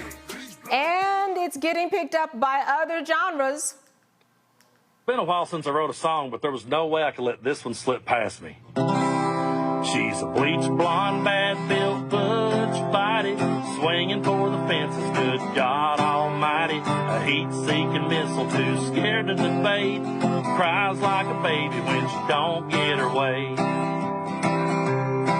Yeah, she can dish it out, but she sure can't take it. Her whole damn life, she just fakes it to make it. Nobody cares what she has to say. Some new eyelashes wouldn't help her anyway, 'cause she's a bleach blonde, bad-built, butch body, swinging for the fences, good God Almighty. A heat-seeking missile, too scared to debate, cries like a baby when she can't get her way. Yeah, she's out there pushing their propaganda. Can't get it done, just blame it on Brandon. She loves to talk tough, throw around her weight. Oh, baby girl, don't even play, 'cause you're a bleach blonde, bad-built, butch body, swinging for the fences, good God Almighty. A heat-seeking missile, too scared to debate, cries like a baby when she can't get her way. Yeah, she cries like a baby when she don't get her way. All right, everyone's in on it, and it looks like this one right here could be a hit for the summer. Bleach blonde, bad-built, butch body. Bleach blonde, bad-built, butch body. Bleach blonde, bad-built, butch body. Butch body, butch body, butch body. All right, and this is the latest one. She's a bleach blonde, bad-built, butch body. She's a bleach blonde, bad-built, butch body.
Representative Jackson, I saw you. You're the one moving your head the most. We're going to start with you. Plus, these are your people.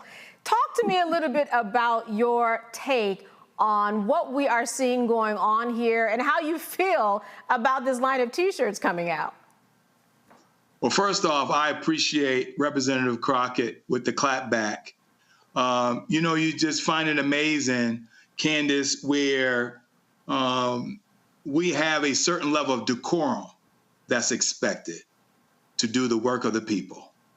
And when you find your colleagues while you're trying to do the work of the people, during a committee hearing, mind you, cameras are rolling. When you have a colleague to simply try to attack you verbally, and it just broke all kind of decorum. It broke all kind of Robert rules. It just broke everything.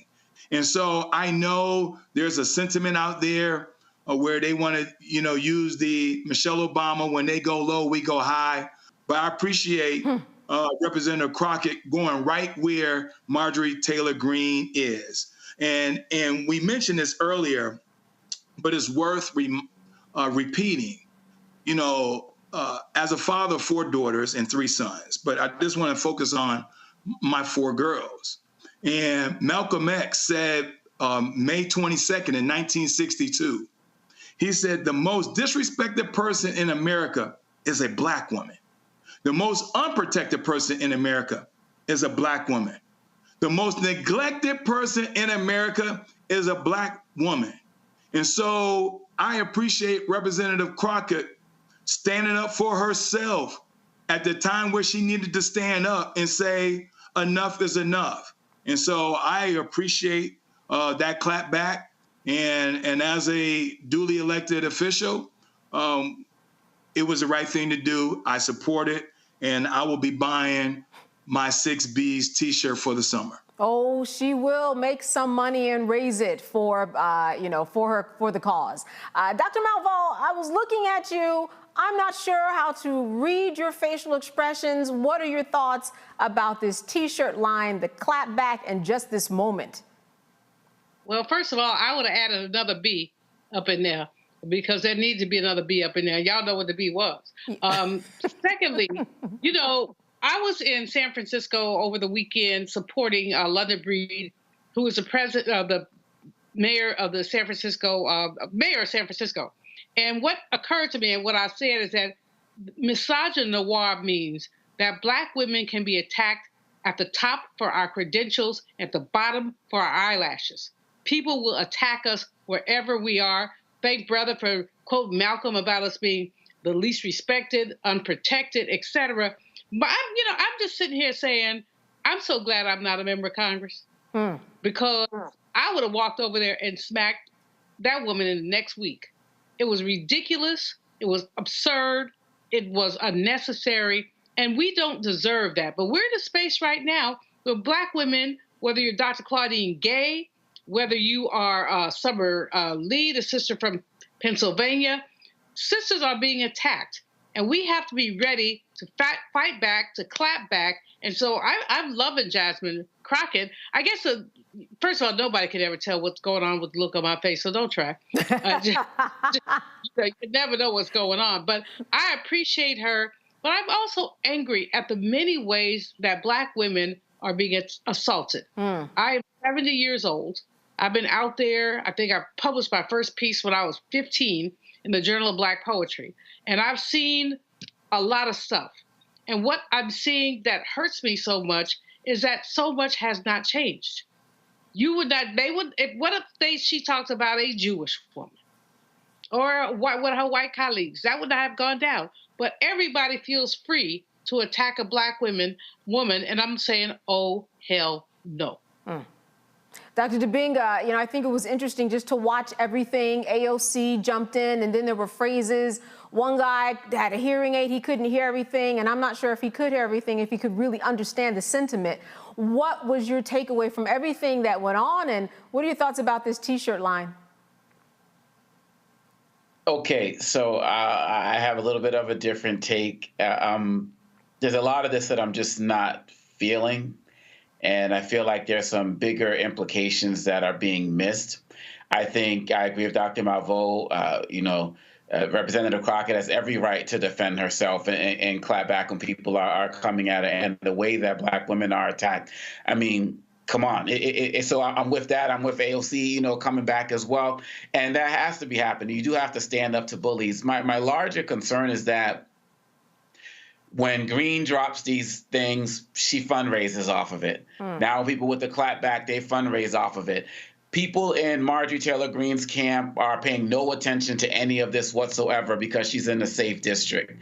So, she's just raising money as well. Representative Crockett's like, are we raising money for, like she said, to promote the election and get out, hopefully, raise money for Democrats and so on and so forth. But I feel like the level of decorum has just stooped so low. And I just feel like we don't need to continually go down that level. Someone has to bring the energy up. Somebody has to bring the tone up. Somebody has to bring the level of decorum up. And I feel like you can do that and still respond in a way that shows that you're not going to be bullied in any way, shape, or form. But the fact of the matter is our camps are not listening to MTG, and MTG's camps not listening to us. And so it just further puts people in their silos. I think that we also need to be mindful of not going down this rabbit hole of body shaming, not as relates to MTG, but just the idea of butch itself and the negative connotation that it has in our society overall. I'm not talking about MTG, but just in general. I don't know. That's not a shirt that I would be wearing, and so I feel like there are some better things that we could be doing, but I absolutely am all about Black women being able to defend themselves in a society where people are coming for them. But someone at some point has to be part of the group of people that's going to bring decorum back to that house, that's going to make people interested and want to run again and be representatives and the like. And I don't really see that happening right now. And that's the part of it that's disappointing. But I support Jasmine Crockett all the way, no doubt about it. Yeah, Representative Jackson, I want to go back to you. It's tough being on that floor, all those cameras rolling, and you know what you've dealt with day to day with people when they're not on cameras. Being in that moment, do you think that you kind of maybe act a little different, being in that political venue as opposed to being someplace else? Does it make it different that you are playing a tough game, and maybe that's why she responded that way? Or how do you feel about what Dr. Dibinga said? Yeah, no, I respect Dr. Dibinga, but the reality is when the camera's not rolling, it's even worse. It's worse, Candace. And so there was some history there.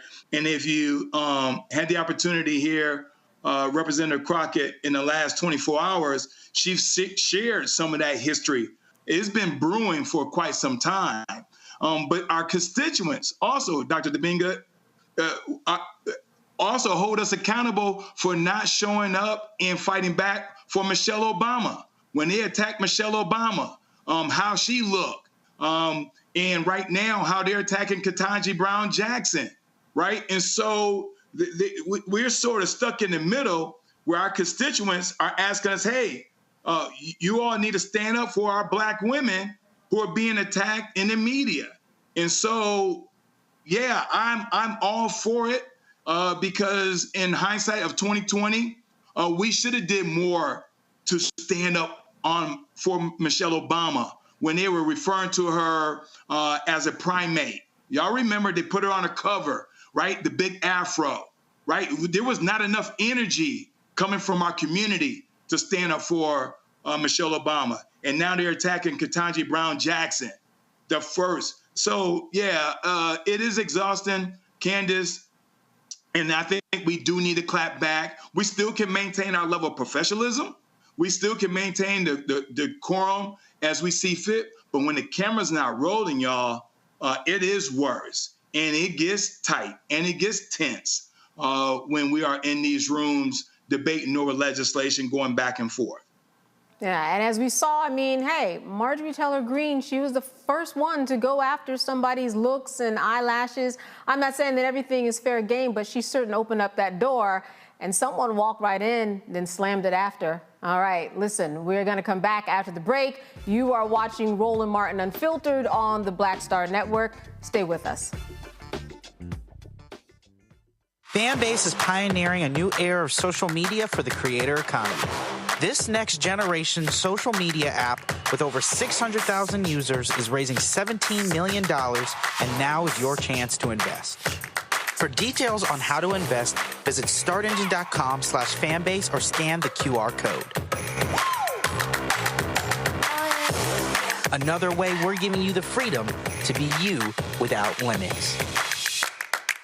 When you talk about blackness and what happens in black culture, we're about covering these things that matter to us, speaking to our issues and concerns. This is a genuine people-powered movement. There's a lot of stuff that we're not getting. You get it, and you spread the word. We wish to plead our own cause.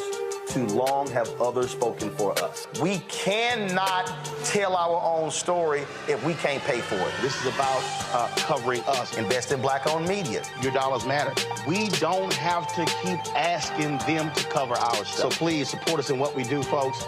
We want to hit 2,000 people, $50 this month, raise $100,000. We're behind 100,000, so we want to hit that. Y'all money makes this possible. Checks and money orders go to P.O. Box 57196, Washington, D.C. 20037-0196. The Cash App is $RM Unfiltered. PayPal is R Martin Unfiltered. Venmo is RM Unfiltered. Zelle is Roland@RolandSMartin.com. It's John Murray, the executive producer of the new Sherry Shepherd Talk Show. This is your boy, Earthquake. And you're tuned in to Roland Martin Unfiltered.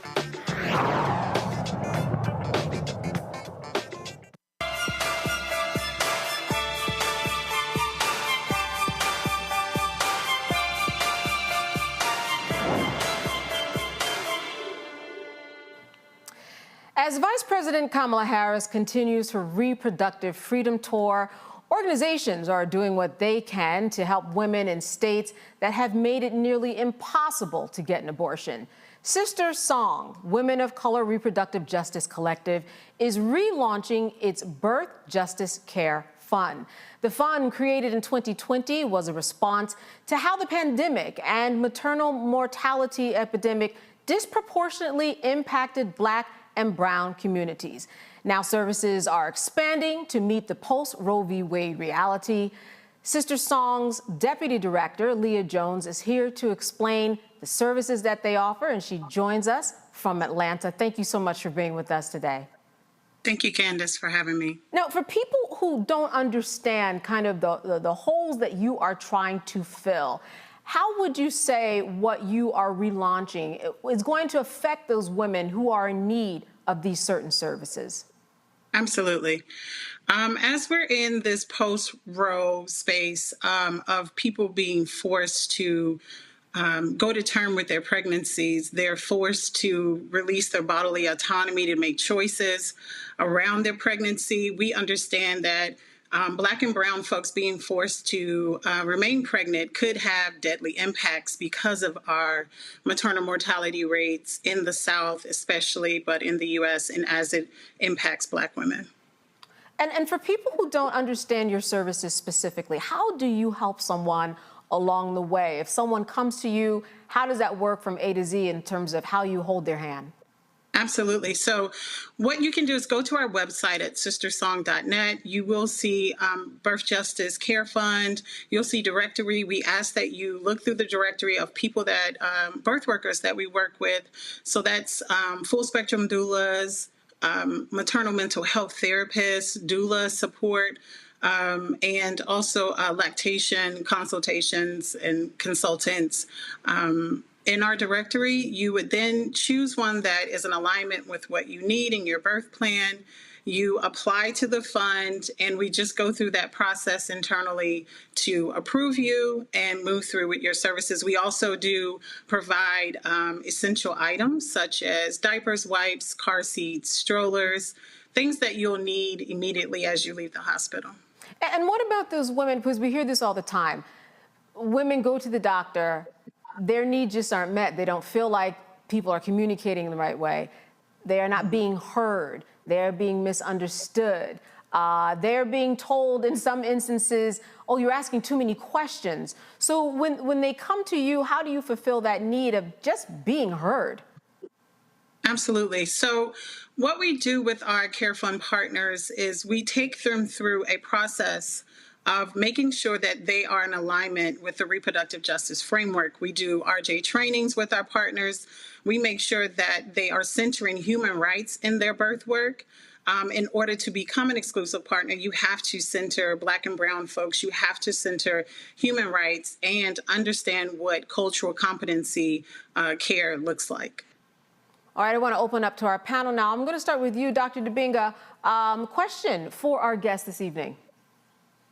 Yes, thank you so much, Leah, for the work that you're doing. I'm actually on your website, and I had a question about number 2, where it says, we believe that reproductive justice is, the first one is a human right, but then for the second one, you say about access, not choice. Could you please break that down for us? Yeah, so access, not choice. You know, we can make choices, we can have the rights, and as we've seen in this year, rights have been revoked and removed. What we've had an issue with in Black and Brown communities is actually having the access. Before Roe was overturned, we had trap laws that was restricting access. That's what we've always been focused on, is folks actually receiving access to the care they need. All right, Dr. Malveaux.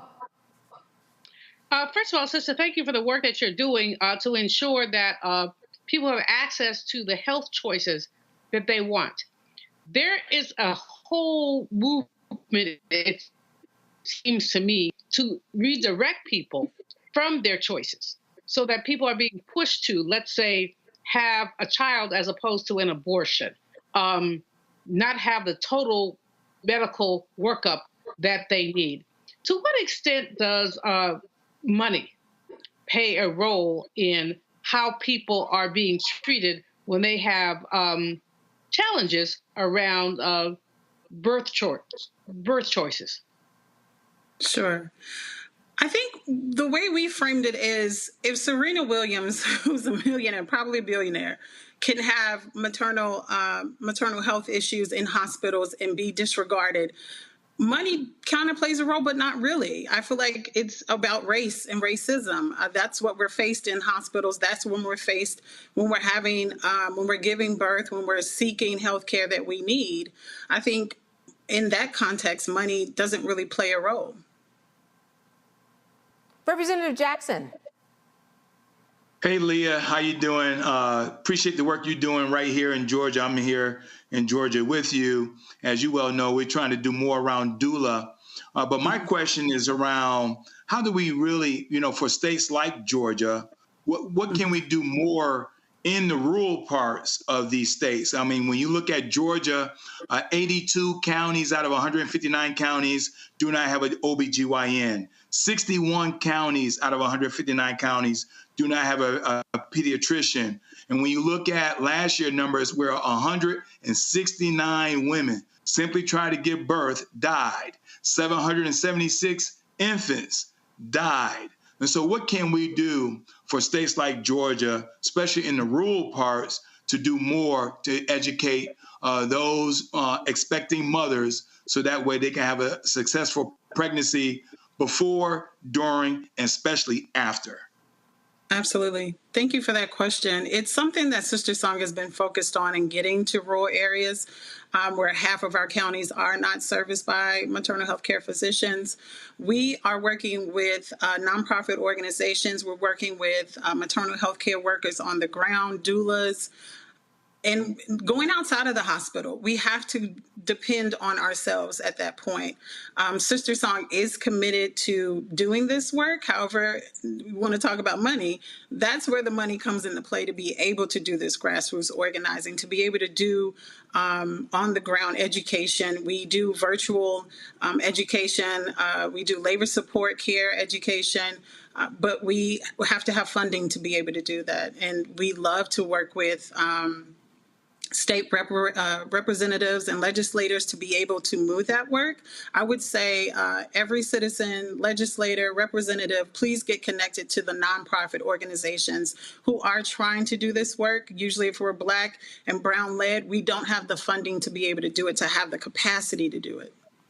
Leah, what does a modern day doula look like today for someone who might not even be familiar with the concept, or perhaps they were familiar with it 10, 20 years ago? What does that involve today? Yeah, we like to say full spectrum doula, right? Like that doula is going to work with you from preconception, all the way to if you decide to not move forward with your pregnancy and terminate.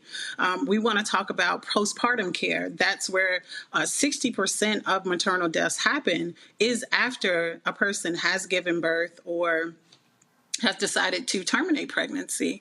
So it's full spectrum, right? It's from preconception all the way to postpartum. They're showing up in ways that's emotional support, physical support, advocacy in hospitals. When you're not able to speak up for yourself, they're advocating for you in those hospitals.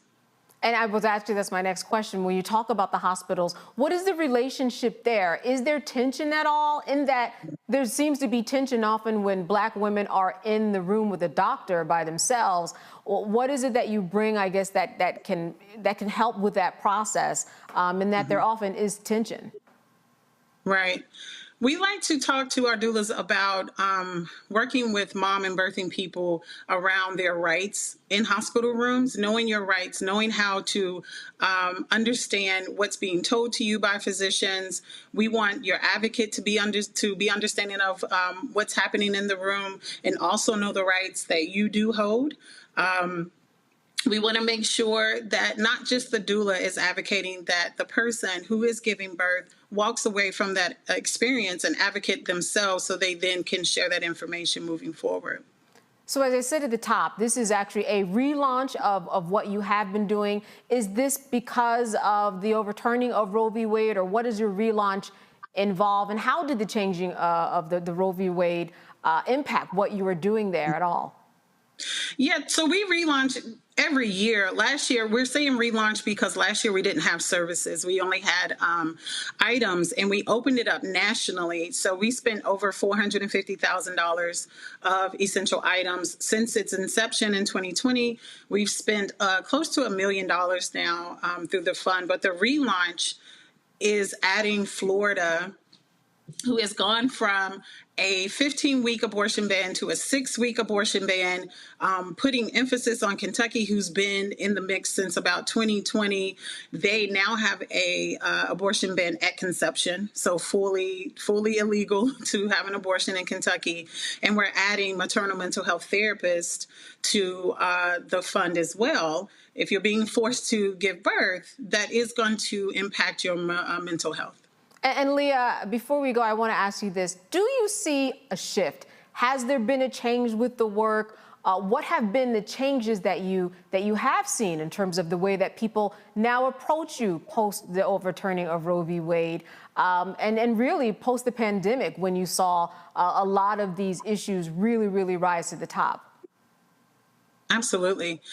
I would say this year or recently, the folks that we serve and that we do this work with, they're not just accepting the award and going about their business. They're like, how do I get plugged in? How do I become an advocate as well?